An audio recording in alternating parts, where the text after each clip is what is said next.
Orang sekarang udah minum kopi jarang di rumah. Saya aja kalau teman ngajak kopi, udah kita ngopi keluar. Di rumah makan kita nggak punya kopi. Teh sih ada lah, kopi enggak. Karena saya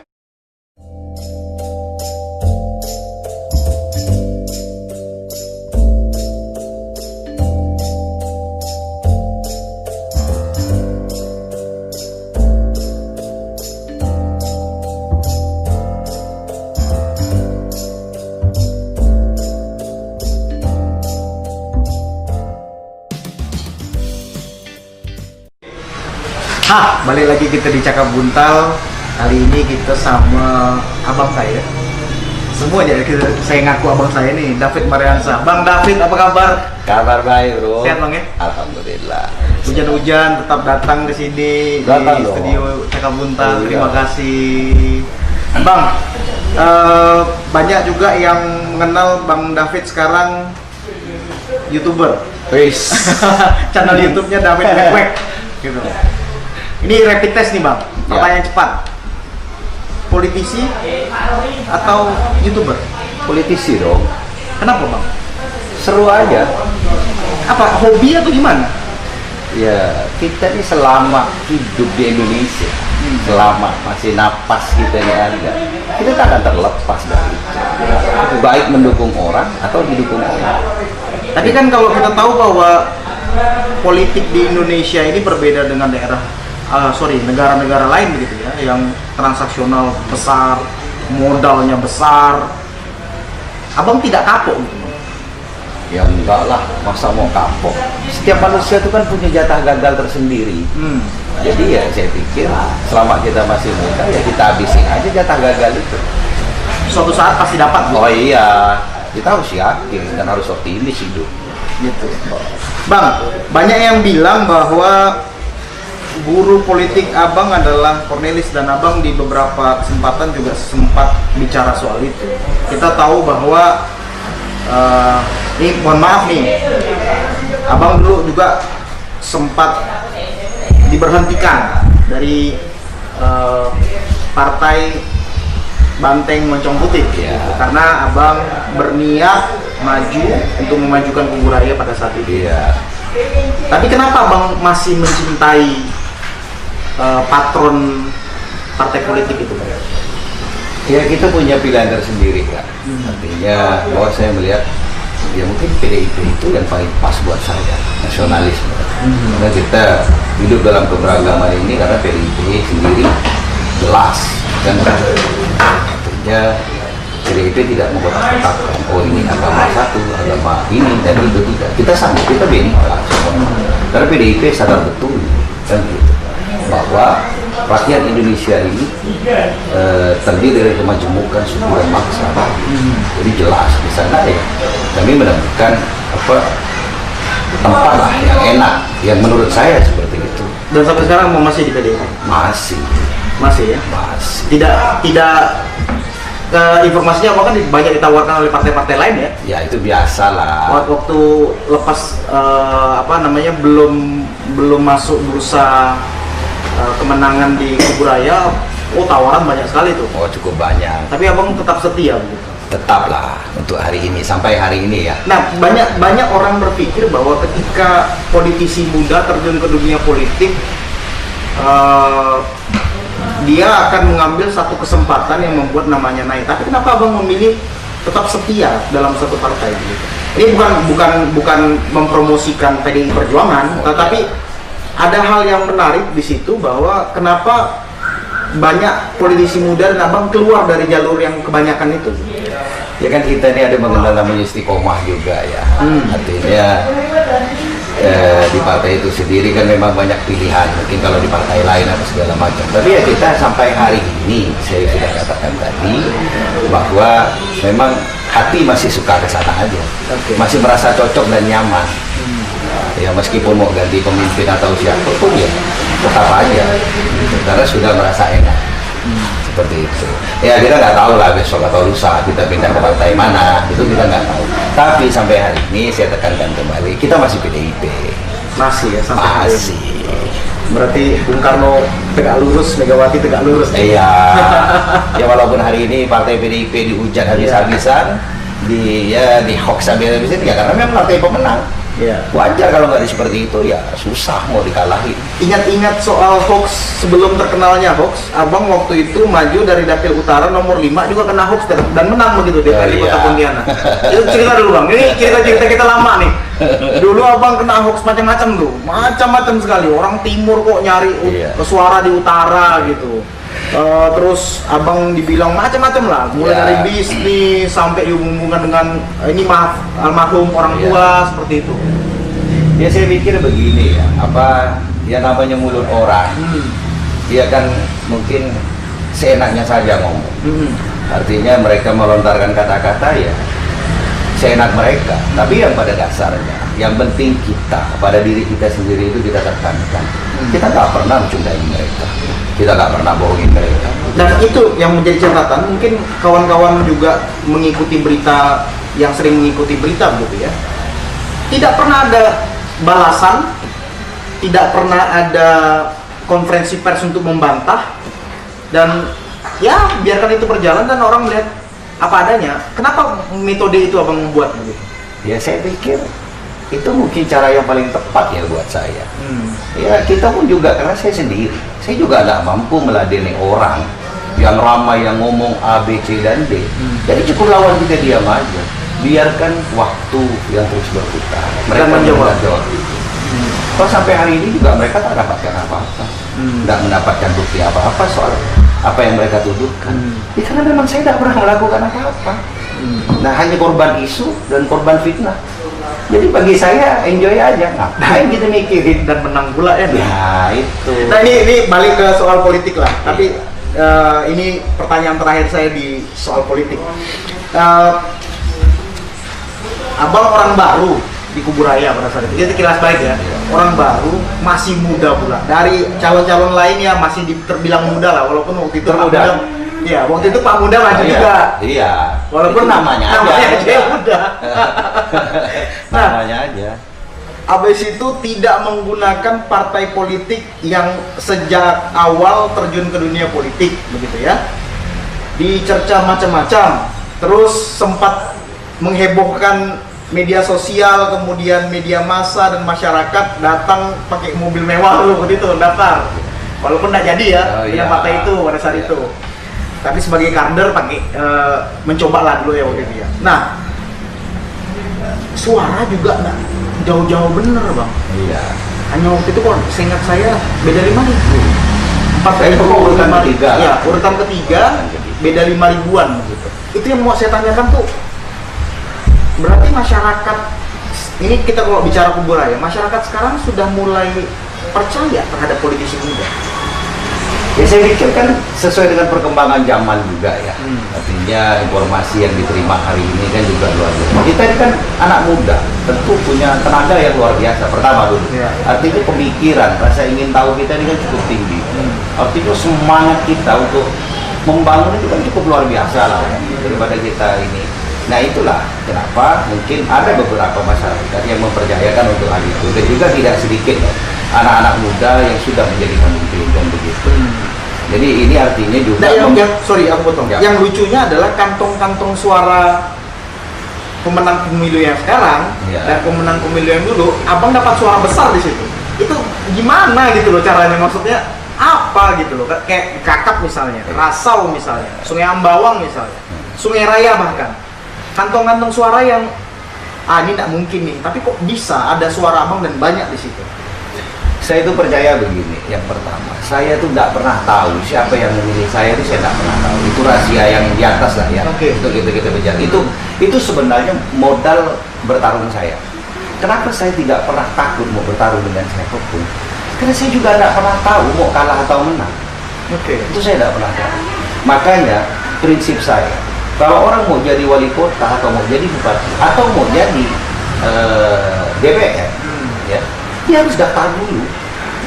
Jadi intinya itu daftar dulu. Coba taruh dulu. Soal menang kalah itu urusan nomor 2. Nah, sampai hari ini coba tanya, siapa yang bisa bukti? Kalau saya milih dia, ini kan cuma mulut, tapi nanti kita nggak pernah tahu. Maka semua itu adalah rahasia semua. Kita nggak pernah tahu. Flashback ke belakang. Ya. Seorang almarhum Haji Sarumli selain sebagai orang tua juga mentor bagi Bang David. Ya. Walaupun beliau tidak terjun ke politik praktis gitu ya. Tapi ada nggak hal yang abang sangat ingat begitu? Petuah beliau. Ya beliau cuma pesan, jaga saja perilaku kita, sopan kepada orang, itu saja. Bantu yang bisa kita bantu. Nggak ada pelajaran yang bagaimana, tapi itu pelajaran yang cukup luar biasa bagi saya. Karena dia perilaku, tolong yang bisa kita tolong dengan sekuat tenaga kita. Jadi ya, kalau ingat-ingat orang tua itu ya, ya banyak sekali kisah ya waktu itu ya. Nah Bang, di kehidupan kekinian nih, pandemi bikin orang Kalang kabut semakin lah ya. kalang kabut, kritis, kemudian nggak bisa ngapa-ngapain. Iya. Nah kenapa kemarin akhirnya terjun ke YouTube? Baru ya terbilang baru lah ya, kalau dibilang lumayan baru. Memang bikinnya udah lama tuh kayaknya akunnya. bikin akun doang, Ya, nggak ada cuma isinya. nggak ada isinya. Nah, akhirnya terpikir bikin itu bagaimana? Hanya karena untuk mengisi waktu luang atau seperti apa? Ya sebenarnya untuk ngisi waktu luang, karena ya pertama kita nggak bisa keluar pada waktu itu, apa namanya lockdown atau apa kan, lockdown juga enggak. Iya. Ya kan akhirnya karantina mandiri lah, Iya. nggak ada kegiatan apa juga yang mau dibuat. Tapi untuk menghilangkan rasa bosan dan juga rindu saya kepada kawan-kawan, ya udah saya undang satu-satu. Kan pada waktu itu kita juga nggak boleh kumpul rame-rame. Iya. Kalau cuma kita undang satu ya minimal silaturahmi itu nggak putus. Nah sekarang sudah teknologi sudah canggih juga, ya udah saya buat di YouTube aja. Saya sih nggak peduli juga sih lah orang mau senang nonton atau enggak. Ini nggak perlu akses semuanya. Nggak peduli saya. Yang penting bisa melatih Iya, skill buat berbicara aja dulu, iya. melatih skill berbicara Iya. juga ya. Lagi juga basic kan nggak ada kita. Kalau Tapi ada lah, basic anggota dewan kan sudah berbicara dengan masyarakat. Ya, kalau itu kan beda. Basic jurnalis atau apa ini kan penting. Kalau seperti teman-teman di rumah jurnalis ini kan ya karena memang basicnya. Kalau kita kan orang yang biasa ditanyain dulu. Nah sekarang kita bertanya kepada orang. Ya kadang-kadang ya bingung juga apa. Tapi ya karena modalnya kita, yang pentingnya ngobrol aja lah. Gitu. Kayak kita ngobrol biasa aja lah di warung kopi kan. Cuma bedanya hari ini ada visualnya. Orang bisa mendengar. Makanya saya tidak peduli mau itu ada edukasinya atau tidak, ya tergantung orang yang nonton saja. Oke. Yang terpenting ya kita ngomong yang baik-baik saja, nggak usah maki-maki kan, biar orang juga enak lah dengerin. Tapi yang jelas untuk edukasi saya tidak bertanggung jawab untuk hal itu. Tergantung teman-teman yang menonton Dan menyikapinya seperti Ya. apa. Kalau ada nilai bagus ya silakan kita ya. Alhamdulillah. Kalau hanya semata hiburan ya silakan aja. Ya everything just for fun lah. Nah, itu tadi quote-quote-nya Bang David. Ada satu quote yang mungkin kawan-kawan pernah ingat di 2015, 2016, ya 14, 19, 16 sampai 17 itu cukup terkenal. Ngopi lo biar tidak salah paham. Nah, ini yang menciptakannya. Itu sangat terkenal dan kalau sekarang ada duet enggak tuh Pak Muda yang bikin. Terus Wale, Kamil Onte. Nah, kalau ngopi lo biar tak salah paham David Mariansah atau David Wekwek gitu. Nah, itu kenapa tercipta tuh Bang, ngopi lo gitu, biar tak salah paham. Ya kadang-kadang kan gini, ada teman-teman ini kan mendengar sepihak. Oke. Jadi kadang apa yang dilihat dia juga tidak sama seperti apa yang ada di pikiran dia. Jadi kalau udah duduk bersama, ngopi, minum, kan ketawa nih. Nggak ada yang buat kita salah paham. Dan itu budaya kita ya. Budaya hari ini kan menjadi tren gitu Pak. Orang sekarang udah minum kopi jarang di rumah. Iya. Saya aja kalau teman ngajak kopi, enggak kita ngopi keluar. Di rumah makan kita nggak punya kopi. Tensi ada lah kopi. Nah, karena saya memang kebiasaan dengan teman-teman, ya udahlah kita ngopi keluar aja lah. Soal ada duit nggak ada duit itu urusan yang berdua. Nggak usah kita pusingin. Yang penting cerita lo. Ngobrol. Ngopi lo gitu biar tidak ada salah paham. Benar, itu Pak. Jadi nggak ada persoalan yang tak bisa kita selesaikan dengan bicara baik-baik. Kalau sudah salah paham, ya repot mau nyelesainnya. Dan itu wadahnya dari kopi dulu ya Bang? Ya kopi.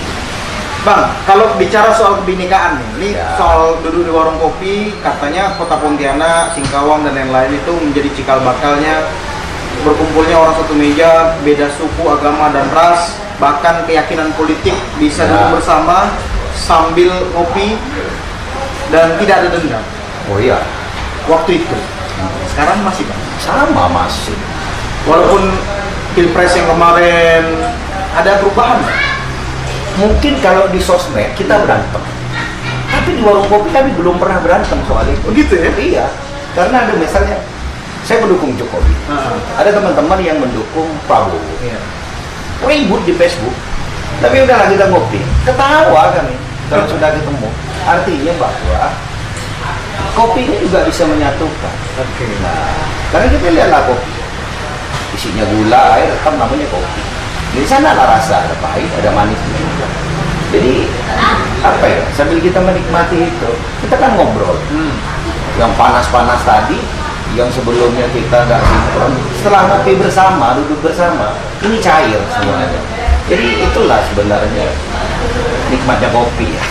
Nikmatnya kopi sih. Poinnya sih mungkin tatap muka kali, Bang. Bertemu itu kali. Ya, pastinya kalau sudah Bertemu ngopi, itu. kalau sudah ngopi bersama ya pasti ketemu, pasti ketemu. Bertemu itu karena banyak orang berpikiran aneh dulu, baper duluan kalau orang bilang sekarang, Iya. baru dia menciptakan satu analogi sendiri, kesimpulan baru dibikin sendiri tanpa ketemu dulu. Iya. Itu yang sering terjadi. Makanya ngopi dulu lah biar tak salah paham. Jadi jelas gitu. Tapi tak ada kopi pula gitu. Oh tak apa. Air putih. Warungnya tutup, Bang. Oh, Kedai tutup, kopinya ya. tutup. Jadi Tutup. kedai kopi ini hari Minggu tutup di Oh. Jalan Putri Daranti nomor 4, tempat studionya Romojeris Pontianak di program Cakap Buntani. Hari Minggu tutup kawan-kawan. Jadi tak ngopi, tapi kebetulan saya juga udah habis ngopi. Habis ngopi, Sama tadi teman-teman jas kan. tadi ya? Iya. Sambil nunggu hujan reda kan, saya pikir jadi apa enggak, jadi apa enggak. Oh ternyata jadi, ya udah jalan gitu. Karena saya sudah memang janjian ya, karena sini kan sahabat semua lah. Kalau udah dipanggil temen nih kita susah mau tolak. Ada Gugun, Oh, ada itu. Uun. Nih kawan-kawan lama semua. Kawan-kawan lama, itu. Jadi apa dengan begini ya kita ya berterima kasih lah ya saya teman-teman untuk teman-teman jurnalis semuanya ya sudah mengundang kita ke sini. Minimal silaturahmi itu kami tidak putus. Dan anggap ya lah reuni temu kangen. Ini dari rambut panjang sampai rambut pendek. Dari hitam, masih sih hitam tapi nggak ada berubah itu. Dari rambutnya hitam, Iya. sekarang udah agak putih, Bang. Nah itu sedikit ya. Udah banyak bener. Janggut pendek udah agak panjang sekarang nih. Ya karena memang ini, maka perkawanan yang baik itu akan sampai ke anak cucu kita nanti. Itu pasti. Makanya saya berteman bukan karena kita punya jabatan atau apa. Di luar ketemu pun tetap pakai gaun, atau orang Pontianak. Jadi ya biasa aja, manggil kan tak bayar bro. Kenapa kita harus takut? Paling ngopi diajak habis manggil diajak ngopi bayar 6.000 padahal. Oh, kecil lah itu. Bisa Bisa lah. Tapi silaturahmi terjaga ya, Bang. Itulah dia yang paling penting. Bang, kalau cerita ngopi, Bang. Ini kita sharing lah. Ya. Berapa banyak link yang Abang dapat ketika ngopi di meja warung kopi dan akhirnya menjadi salah satu usaha bersama misalnya seperti itu, peluang usaha pendapatan banyak, Bang? Lumayan banyak ya, karena saya teman, semua ya teman saya, nggak mesti juga di kalangan berbisnis atau pejabat. Saya ajak ngopi aja semuanya. Nah dari situlah tercipta apa yang mau kita lakukan ke depannya. Di sana muncul ide-ide itu gitu. Ya intinya kami ngopi. Padahal saya di rumah nggak pernah minum kopi. Hanya ngopi di tempat warung kopi saja. Nggak ada kopi saya nggak cari gitu. Tapi apa ya? Yang terpenting itu benar kata Bro Edo tadi, bahwa yang memang tatap muka itu. Kopi itu selingannya. Makanya kalau orang udah diajak ngopi, ya sebenarnya diajak ketemu aja. Kok yuk ketemuan yuk, kan nggak terlalu sedap kayak ngopi yuk. Ngopi yuk. Udah pasti ketemu gitu. Ada alasnya, Bang. Nah, ada tutup iya, alasan yang paling enak tuh. Ya udah ngopi aja yuk. Walaupun datang dia sentai kadang-kadang. Kadang cuma sedar putih. Pakai es ya. Nah. Pun jawab lah. Itu berumur begitu dia. Iya, itu yang memang terjadi. Tapi intinya ya bahasanya tetap ngopi, walaupun ngeteh ujung-ujungnya atau apa lah. Itu serunya. Bang, Ya. banyak yang protes Pak Gubernur sekarang. Kenapa? Mulai dari kebijakan soal PSBB, seperti itu walaupun Kalimantan Barat belum ada yang PSBB, Ya. tapi banyak sekali aturan-aturan yang tidak sinkron hari per harinya Ya. di media sosial dan lain-lain. Begitu. Terus bahkan ada nih hubungannya dengan ngopi. Di komennya tuh Pak Gub nih nampaknya kurang ngopi kali ini gitu. Oh iya. Kurang ngopi kali ini. Nah, menurut Abang nih, ini kan kita bicara bahwa Pak Gubernur juga dulu adalah koleganya Bang David juga, Iya. walaupun dia senior di anggota DPR di Kota Pontianak, cuman Abang juga meneruskan, ya walaupun beda partai begitu, tapi meneruskan seperti itu. Kira-kira Pak Gubernur kita ini sekarang pusing atau gimana sih Bang ngurusin corona nih? Saya nggak tahu juga ya pemikiran Pak Gubernur itu seperti apa. Ya kadang juga berubah-ubah dia. Apa karena Reaktif misalnya positif, nah gitu, itu rapid dia. test tuh. Iya. Karena juga informasinya juga kadang nggak sinkron. Ditambah lagi misalnya pemerintah pusat yang berubah-ubah juga. Ya. Nah, gitu. Nah ini kan persulit daerah. Nah seperti gubernur juga harus mengikuti perintah pusat toh. Kalau nggak ngikutin nggak repot juga gitu. Cuma ya memang dia ada ketegasan tersendiri lah. Jadi sebenarnya maunya apa dan bagaimana kan. Apakah gaya, kalau Bang David kan gayanya memang kayak Pak Jokowi ya, belusukan, ketemu orang, ngajak ngopi, ngumpul. Saya tak betah di tempat masalahnya. Turun kemana-mana, balik jam 4, jam 5 subuh, jam 8 pagi, jam 9 pagi udah turun lagi. Yang jelas gubernur itu cuma ngomong di sosial media. Kurang Di turun. koran-koran. Mana ada turun? Nggak ada turun. Nggak ada. Mau turun kemana dia? Ya saya berani bilang begitu Iya. ya karena memang saya tidak pernah melihat. Iya. Tapi kalau himbauan dia jago. Sama wali kotanya juga, sama kurang lebih. Itu gaya politik atau apa sih kalau menurut Abang? Ya, tapi sih lumayan. Tidak populer ya gayanya? Ya memang begitu mungkin gayanya. Memang begitu gayanya. Tapi Pak, kalau ngomong soal Pak Edi waktu jadi wakil beliau banyak turun gitu Bang. Justru jadi wali kota dia lebih malas. Kenapa ya? Padahal beda sekali loh ya kepemimpinan Sutarmiji Iya. dengan kepemimpinan Pak Edi ini. Itu beda banget. Apa Bang? Kita lihat. Kalau wali kota ini kan slogannya arsitek bangun kota. Iya. Sekarang apa yang dibangun? Nggak ada. Beda dengan Pak Sutarmiji pada waktu jadi wali kota. Diubah benar-benar ya Pontianak. Iya. Kalau bahasa kita orang Pontianak nih, wali kota ini agak lemak-lemek kata orang lain seperti itu. Nah maka hal seperti ini ya sebenarnya dia ini kan melanjutkan estafet kepemimpinan dari Pak Sutarmiji. Justru harusnya lebih kencang dong. Karena dia Apa nggak mampu kali Bang berlari lebih kencang dibanding Pak Miji begitu? Atau memang gayanya seperti itu? Tapi dia waktu jadi kepala dinas pekerjaan umum kencang juga. Kalau ya, jadi itu wakil wali kota makanya kencang. saya bilang ketika jadi kepala dinas, jadi wakil wali kota dia laju. Nah ketika jadi wali kota ini lemas dia. Itu pun saya bingung, apa nggak ada cocok dia jadi wali kota atau gimana ya? Ya ini terserah masyarakat lah ya. Kalau saya sih menilainya seperti itu. Saya nggak ada persoalan lah bagi saya. Iya. Tapi yang jelas ya kalau kebijakannya yang tak sesuai tetap kita Iya dong, wajib sampaikan kan begitu. Nggak boleh juga mau kita biarin tuh nggak boleh. Oke, nanti kita akan bahas lagi Bang di segmen berikutnya. Tetap bersama kami di Cakap Buntal.